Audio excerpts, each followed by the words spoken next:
Bonjour Pauline Garcia, vous êtes éleveuse de bovins, vous êtes comportementaliste animalier et formatrice. Vous avez vraiment une très belle palette.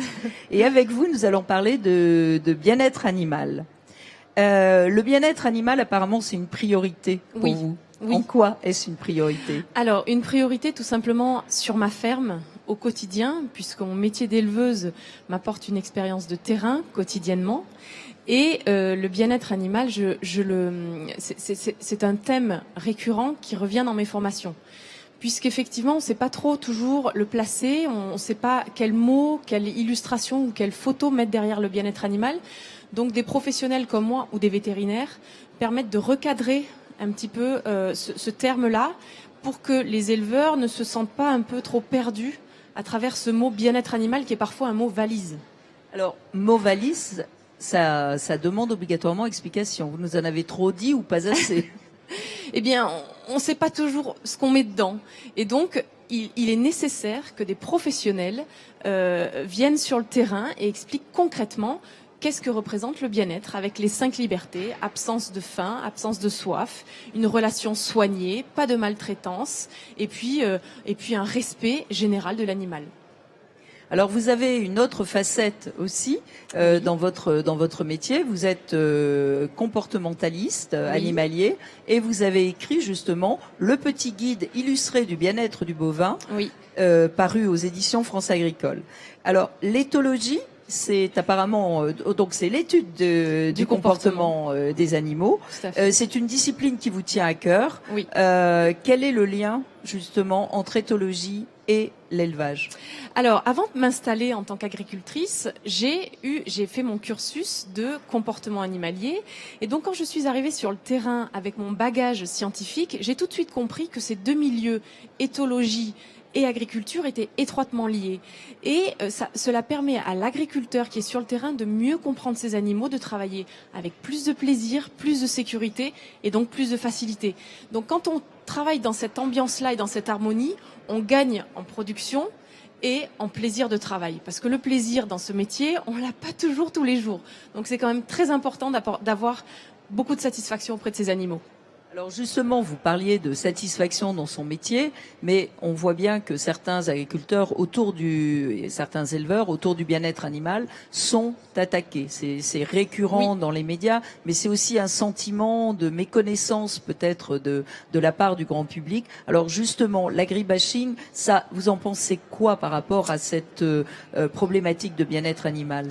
Alors, effectivement, le bien-être animal est souvent attaqué et c'est une proie facile des communautés un peu extrémistes.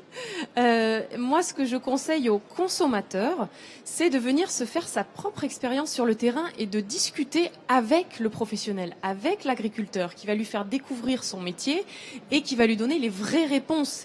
Et les réponses, il ne va pas les trouver dans des vidéos chocs qui durent 1 à 2 minutes. Ça, c'est pas les réponses. C'est volontairement fait pour heurter et révéler des émotions de colère et de haine. C'est pas ça qu'il faut chercher. Il faut chercher à avoir des bonnes réponses, se faire sa propre opinion. Et les propres opinions, on les trouve auprès des professionnels sur le terrain et pas sur les réseaux sociaux. Alors, par exemple, justement, vous avez une ferme de Salers. Je ne sais pas combien de têtes. J'ai 130 mères. Bon, donc vraiment aussi des petits. Oui. Vous ouvrez votre exploitation. Vous recevez du public. On peut aller chez vous facilement. On prend rendez-vous avec vous. Oui, on prend parce qu'on est toujours dans l'activité. Et puis, je suis pas toute seule sur la ferme. J'ai mon associé. Donc, il faut qu'on soit l'un comme lui ou comme moi, il faut qu'on soit disponible. Et on explique effectivement notre métier et notamment l'importance que j'accorde à la relation entre l'homme et l'animal. Une relation soignée de manière positive va nous faire profiter encore plus de ce métier, va nous apporter des facilités dans la contention, dans les soins, et les animaux sont beaucoup moins peureux. Quand ils voient l'humain, ils sont au contraire, ils vont déclencher des endorphines et ils vont pas déclencher du cortisol, qui est l'hormone de stress. Donc moi, c'est ce que je dis à mes éleveurs quand je les forme, je leur dis quand vos vaches vous regardent, il faut qu'elles déclenchent de l'endorphine et pas des hormones de stress, et qu'elles vous fassent pas demi-tour. Donc votre vache, elle vient vous voir, elle passe un bon moment avec vous, c'est une collaboration, c'est un travail d'équipe.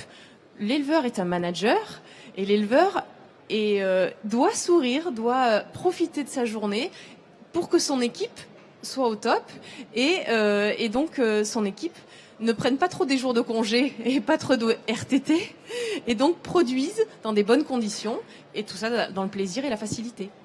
Et est-ce qu'il y a eu des questions qui vous ont surpris de certaines personnes du grand public, des touristes qui sont passés sur votre ferme et qui ont pu s'étonner de certaines choses qui pour vous n'étaient pas étonnantes, mais qui les ont surpris? Ils pensent qu'en fait l'homme et l'animal ne forment pas forcément une relation, mais toujours des distances.